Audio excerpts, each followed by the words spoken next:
So karma is a thing in this movie where because Shoya bullied Shoko in the past, he himself starts to get bullied in similar ways to how he used to bully Shoko.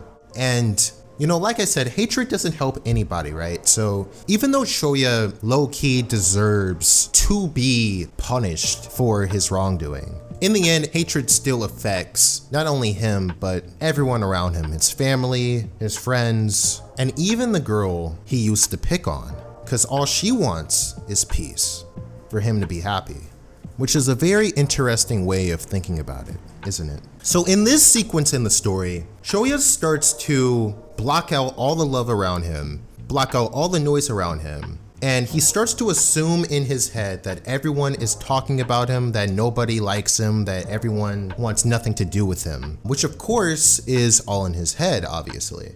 That's how guilty he feels about how he used to treat this one girl in the past. He feels so bad about it.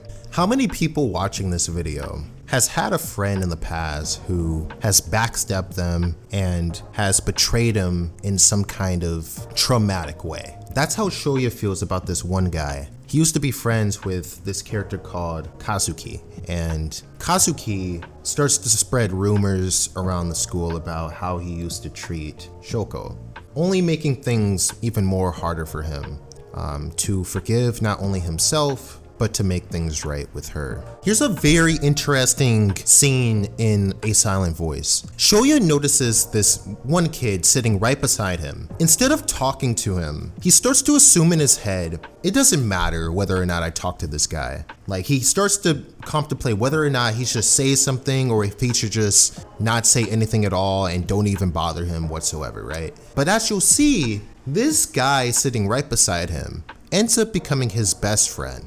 And how many times in our own personal lives have somebody sat next to us minding their own business and we don't say anything to them? We don't think anything of it.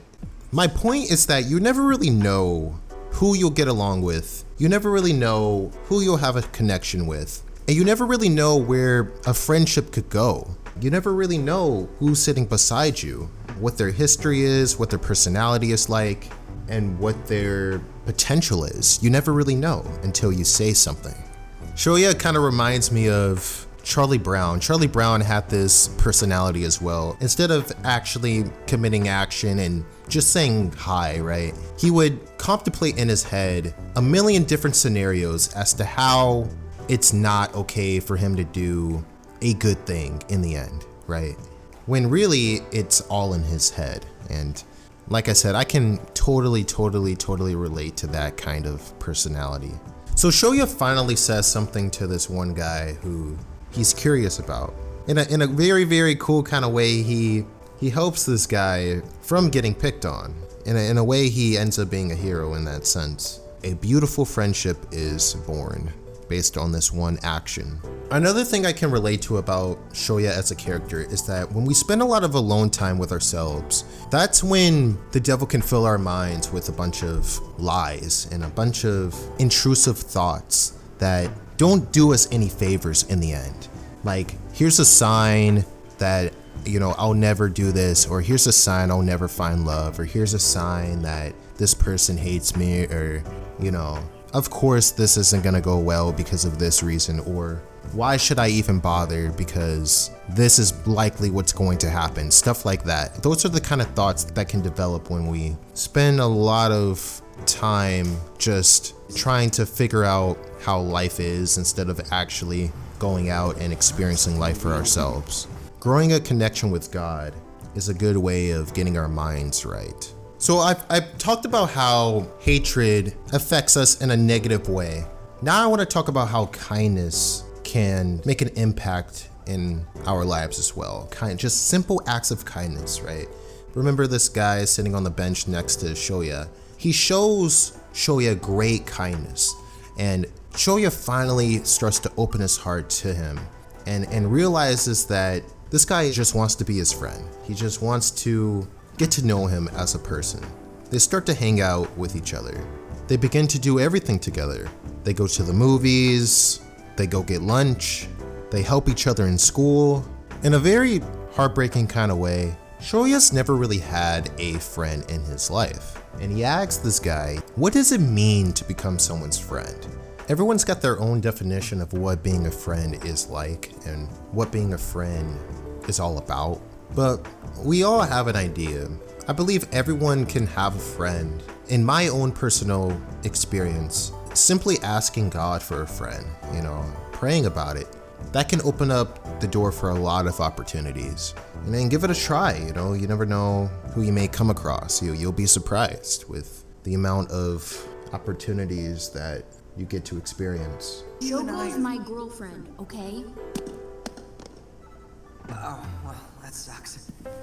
Not for me personally, because I brought her all this bread.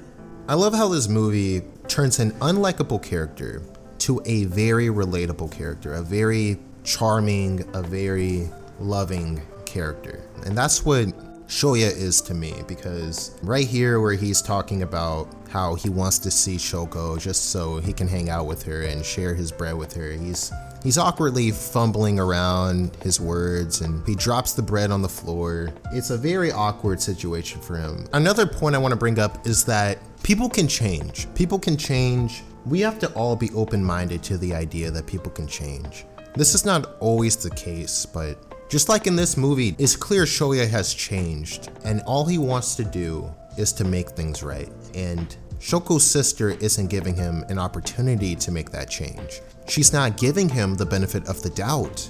Even that, is a form of hatred. To not be able to give someone a chance just because of how they once were in the past. Now, I'm not saying don't be cautious around certain individuals. I'm just saying not everyone is out to do harm. And we've all made mistakes in the past, and all we could ask for is a second chance and to treat others the way you want to be treated, as cliche as that sounds. As the story continues, Shoya is able to develop his relationship with Shoko on a deep level.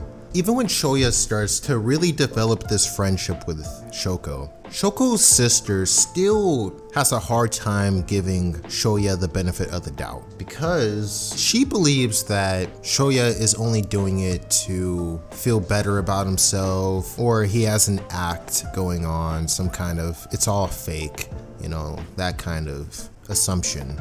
And she has to learn throughout this movie that Shoya's behavior is genuine and authentic, and he's not trying to wrong Shoko in any more ways that he's already has, that he only wants to make things right.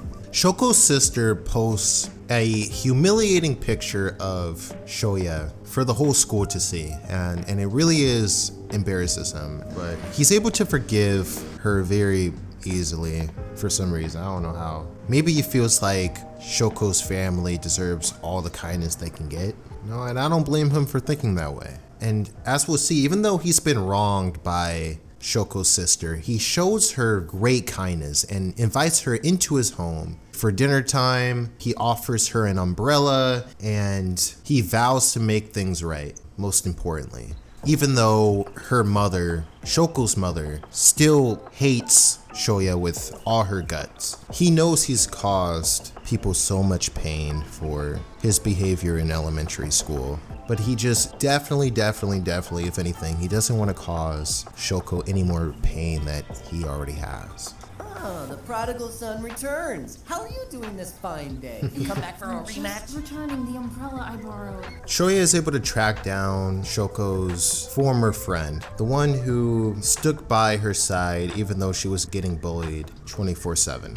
Shoko greatly appreciates Shoya's kindness and determination to make things right between him and her, and she herself starts to develop feelings for Shoya. Shoya wants nothing to do with Naoka because he can sense that she hasn't changed one bit. Her character hasn't changed. She's still a bully. She hasn't learned from her mistakes. She doesn't regret her wrongdoing. Even though she may have a fondness for Shoya for whatever reason, she misses the fun she used to have picking on Shoko. When I say Naoka is an unlikable character, this is only the beginning of how bad it gets with her.